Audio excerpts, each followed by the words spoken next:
The Fall Guys survival update is here, and in this video I'm going to tell you everything new in this update. Let's get right into it. So to start off, we got a new show, and it's the Survival Showdown. This is basically just rounds of survival, the ones we saw in the official trailer, and you can win 1 crown if you win.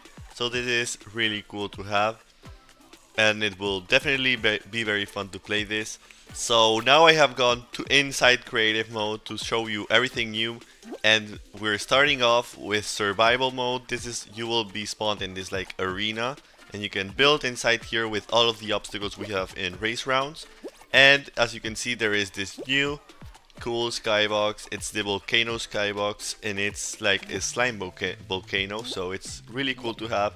And now let's get into the obstacles, starting with this like spawn point. There's no start line, obviously, there's just the spawn points. Each of these spawn points are an individual place where a Fall Guys will be placed. So if you only have one, there's only one player that can play your survival round. So make sure to put a bunch of these in your map. Ideally like 15 or something like that would be perfect, and you can make them either invisible or visible, however you want this. We also have Elimination Zones, and this is basically like a slime where if I touch this, I get eliminated.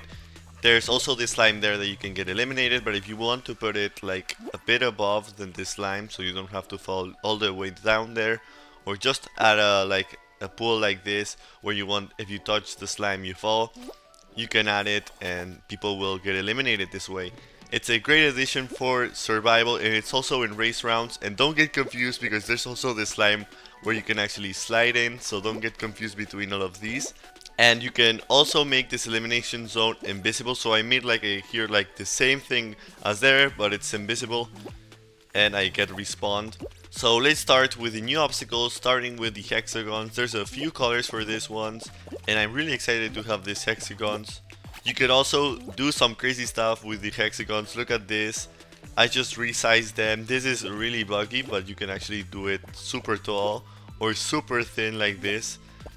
I wouldn't recommend resizing it like this or this small, because it just gets very bugged, and this like really doesn't work. But it's cool that at least we have the option to do this, but I don't think people will use this. So more information about the hexagons is that you can actually change the length, like we saw before, the color, and you can change the tiles however you want them, long, shorter, a lot, like hexagon.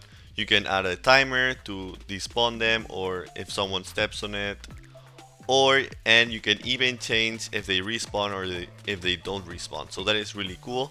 Now we have blast balls here, the next obstacles we have, and this one, it's like exactly like Blast Ball or Blastlantis. It's just the same thing, and there's not much settings for this one. It's just the normal Blast Ball.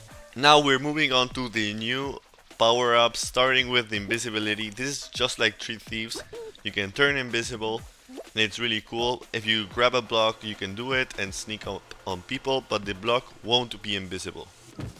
With this invisibility, you can change the duration, the power uses, the response, so that is really nice. And now we are with our second power up for this time, and it's like this cute rhino. It's super cool to have. I'm just gonna throw it so you can see it. It's like this shell of Mario, but it's in Fall Guys. It just chases opponents and it explodes on them.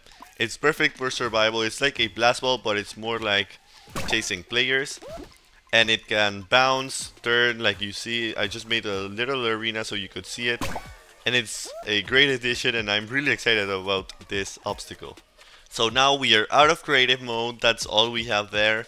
And we are into discovery. As you can see in the top, you can see the likes that a map has. And how you can like a map is by starting to play it. So I'm just going to play this map, and I'm going to show you.